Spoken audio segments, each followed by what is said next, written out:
So this is Node 2. This is a really cool module. Of course, most of these modules you'll see they have 4 sides, and they're put together. That way we could sort of work on a flat plane, either a wall, a floor, another wall, or the ceiling. But you know, again, all you have to do is turn yourself and your reference changes. The reason I'm bringing that up is because this is where 4 out of 6 of us sleep. And so people always ask about sleeping in space. Do you lie down? Are you in a bed? Not really, because it doesn't matter. You don't really have the sensation of lying down. You just sit in your sleeping bag. So here's one sleep station right here. I'm going in right now. You can follow me if you want. So I'm inside. It's sort of like a little phone booth, but it's pretty comfy. I've got a sleeping bag right here that we sleep in, so we don't have sort of like a little bit of a cover. We don't fly all over the place. But you know, you can sleep in any orientation. I have it sleeping, feeling like I'm standing up right now, but like you saw, I'm on the floor. But it doesn't matter if I turn over and I sleep upside down. I don't have any sensation in my head that tells me that I'm upside down, so it really doesn't matter. The sleep station is also like a little office. We've got a computer in here. As you can see, we've got a couple little toys. I've got some books. I've got some clothes and other things that make it sort of like home. I'm coming out. And just for reference, that's one sleep station. This one's another. Right here. There's one on the ceiling, if you want to call it. Right here. And then there's a 4th on the other wall over here. So all of us sleep in a little bit of a circle. All right, come on back. There's more to show you.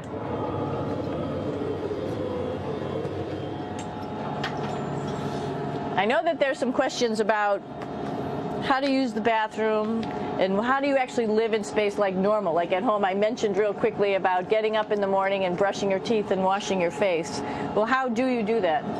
Well, here is the bathroom, essentially. You get up in the morning and we have a little kit, and it has all the essential things that you need, like your toothbrush and toothpaste and brush. See how much better the brush makes my hair look? I'm just joking. It still stands up straight. It doesn't matter where you are. It's always going to stand up straight while you're up in space. A lot of people ask about toothbrush and toothpaste.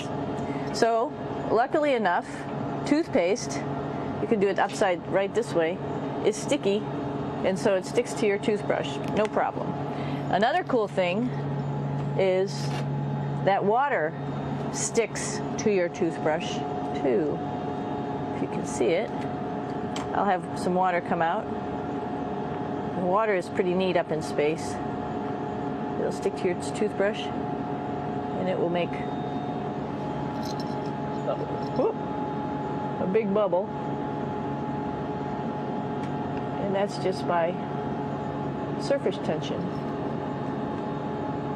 And then you can drink it.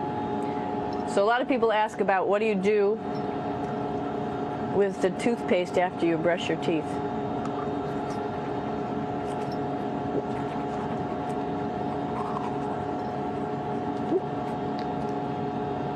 Two options.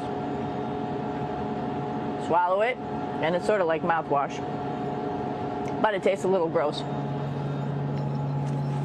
Or you can just spit it out in a paper towel, and then you don't have to worry about it. Swallowing thing I wouldn't recommend at home. I'm only up here for 4 months, so it's not that bad. One of the most pressing questions about living in space, of course, is the bathroom. So let's take a look at that little piece of work. Come on in.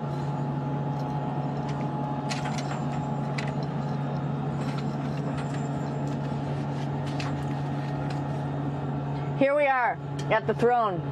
This is awesome. You might see the little, you might have noticed the little moon on the outside. This is our orbital outhouse right here.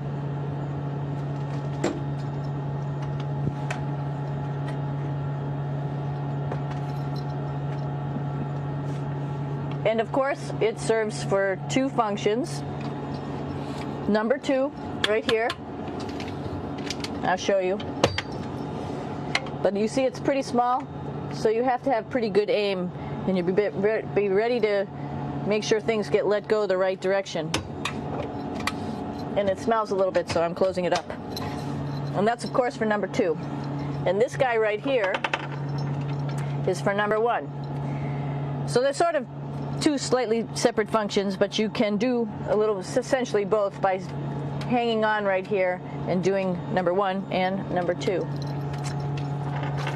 I might add it's color coded, so you really don't get it mixed up, which is nice. This is yellows for number one. And also there's a selection of paper. People always ask about toilet paper. What do you do with toilet paper? What kind of toilet paper do you have? We have gloves, just because sometimes it does get messy. We have some Russian wipes, which are a little bit coarse if you like the coarse type of toilet paper. We have some nice tissues, which are nice and soft if you like soft toilet paper. We have Huggies, just for any cleanup. You know, we were all babies once, and this sort of helps. And then if things get really out of control, we have disinfectant wipes, just to make sure we clean up here. Because, you know, just like the water I showed you, the number one stuff can sort of go all over the place if you don't aim correctly. And did I mention both of these have a little bit of suction, so they should keep things going in the right direction.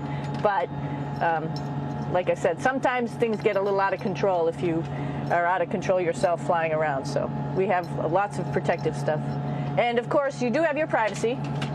There's a little door, so other people know that you're in there.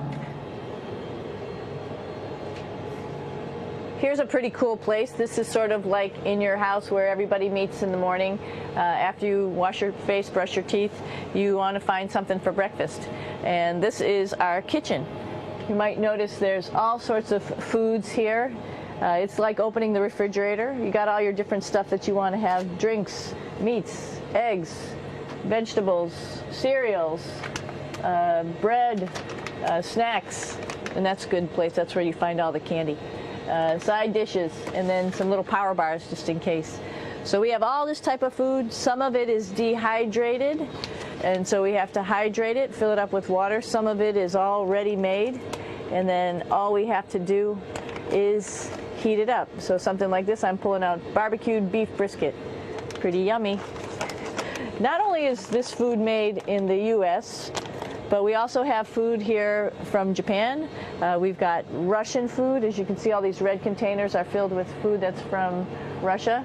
And then we get some of our specialty stuff, some things that we like, some of our favorite stuff that your family can send up. In fact, I like fluffernutters, and so I got sent up some fluff so I could make my fluffernutter with peanut butter. So you have a lot of food up here, no problems. Now, I want to say where we are. So right now, we're in the Japanese laboratory. It's one laboratory out of many here on the International Space Station. It's actually on the left-hand side.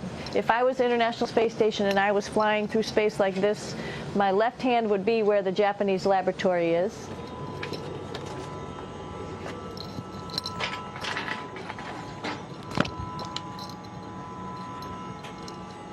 So now again, we're on the right-hand side, all the way on the right of the International Space Station. This is Columbus, the European module.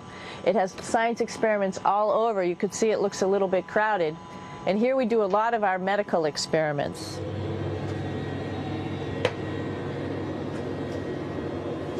Here we are in the U.S. laboratory.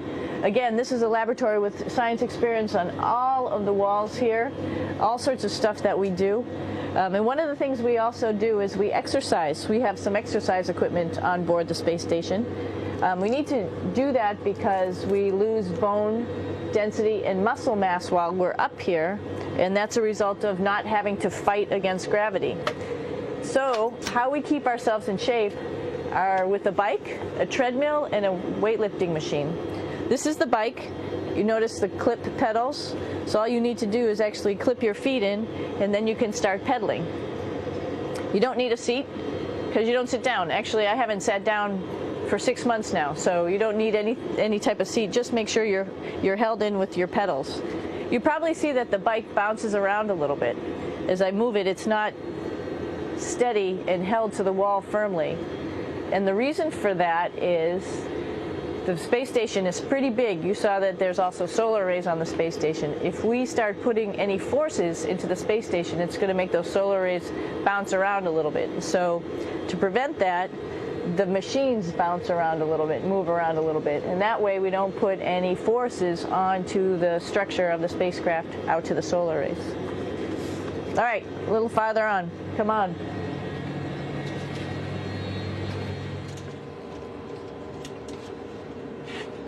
I'm here with my two buddies in the airlock. Actually, these are two spacesuits that are ready, primed up to go outside, as we call it, to go do a spacewalk in case we have to do anything outside. Some of the things we do outside are just like inside, repairs. We have a lot of electrical boxes and machinery and solar arrays, in fact, that I talked about earlier, that are outside, and sometimes they don't work quite right. Remember, space is really cold and really hot, and it's also the vacuum of space with no pressure, and so some of the equipment doesn't work well all the time. So we might have to go